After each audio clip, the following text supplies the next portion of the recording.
Jumpa lagi dengan saya di video kali ini. Nah, berhubung masih nuansa Syawal ya. Sebelumnya minal aidin wal faizin, mohon maaf lahir dan batin jika ada kata-kata yang salah. Oke, kali ini saya akan membahas tentang megalitikum karena sebelumnya sudah dibahas mengenai paleolitikum dan neolitikum. Oke, megalitikum berasal dari kata mega yang berarti besar dan litos yang berarti batu.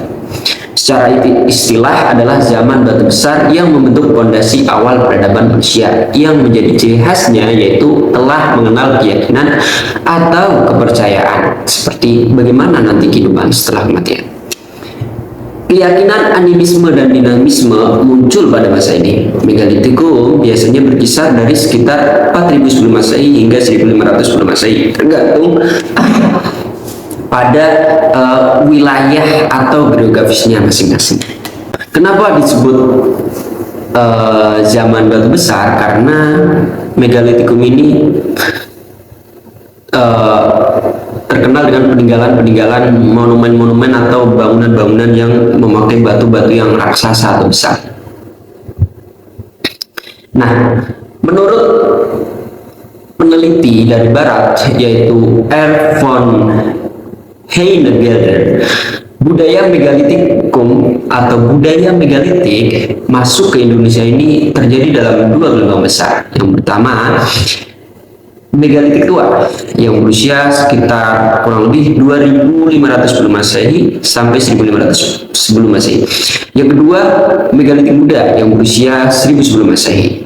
Nah, era budaya atau era periode megalitik ini yaitu pada fase pertanian, di mana manusia purba yang dulunya sebagai pemburu pengumpul menjadi petani. Nah, kehidupan pencarian manusia purba yang dulunya pemburu pengumpul menjadi petani ini kemudian menjadikan mereka hidup menetap dalam satu tempat. Yang kedua yaitu dikenal dengan perkembangan teknologi yang signifikan, di mana manusia purba mulai menciptakan alat-alat batu seperti kapak dan yang dipahat atau kapak pahat. Nah, alat-alat yang lain seperti yang tercipta dari tulang dan besi juga atau juga tanduk itu juga mulai muncul pada masa megalitikum ini. Nah, kemudian terciptanya atau dibuatnya monumen-monumen besar seperti menhir, sarkofagus, patung-patung dan bangunan-bangunan berundak. Lalu perdagangan juga berkembang pada masa ini. Nah, pada masa megalitikum ini dikenalkan yang namanya barter, yaitu sebagai sarana transaksi antar sesama, yaitu pertukaran.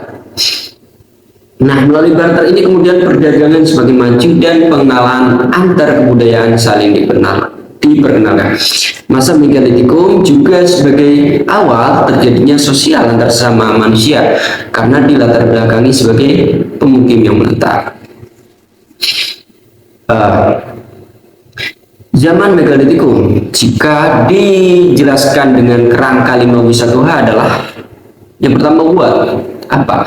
Zaman megalitikum adalah zaman dalam sejarah prasejarah yang mana manusia purba mulai mengenal dengan batu besar atau menciptakan bangunan-bangunan besar. Bangunan-bangunan besar itu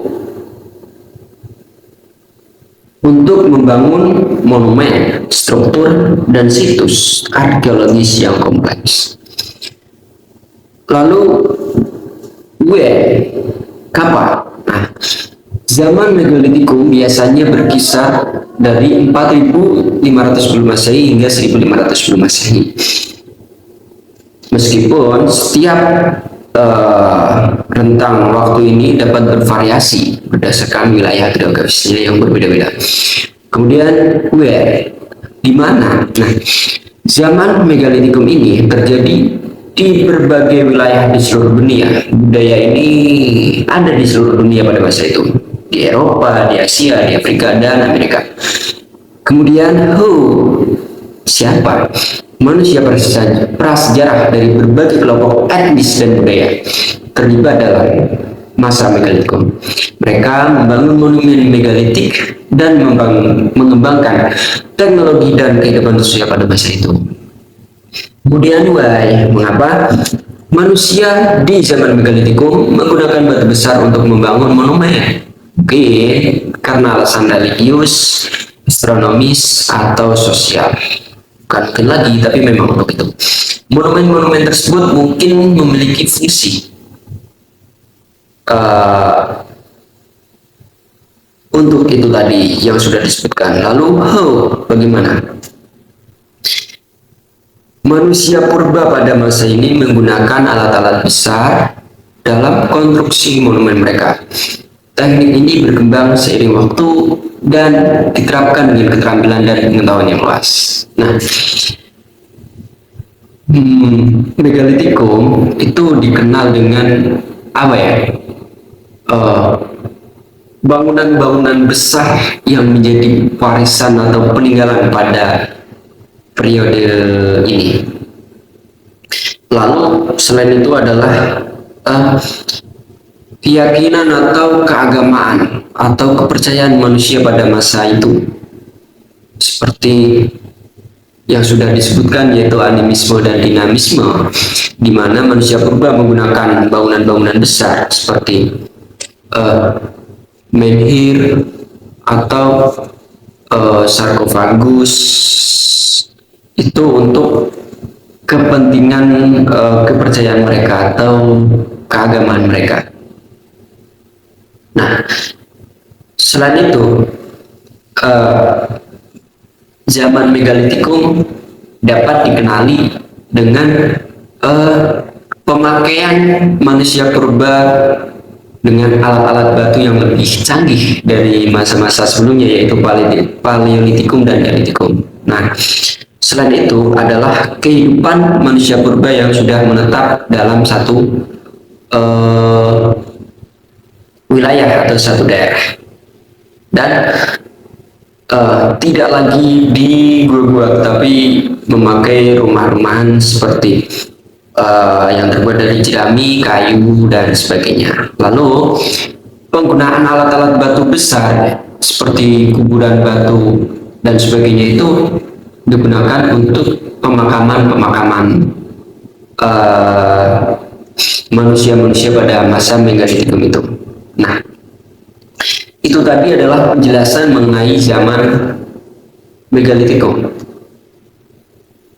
yang menjadi masa penutup atau masa puncak daripada zaman batu, yang mana periode ini adalah periode keempat atau zaman budaya keempat dari zaman batu, yang menjadi kronologi apa saja dari zaman batu itu. Nah, yang disebutkan sebelumnya kan ada paleolitikum, ada neolitikum, kemudian yang masa transisi yaitu mesolitikum, dan yang terakhir yaitu megalitikum. Itu tadi. Oke, terima kasih.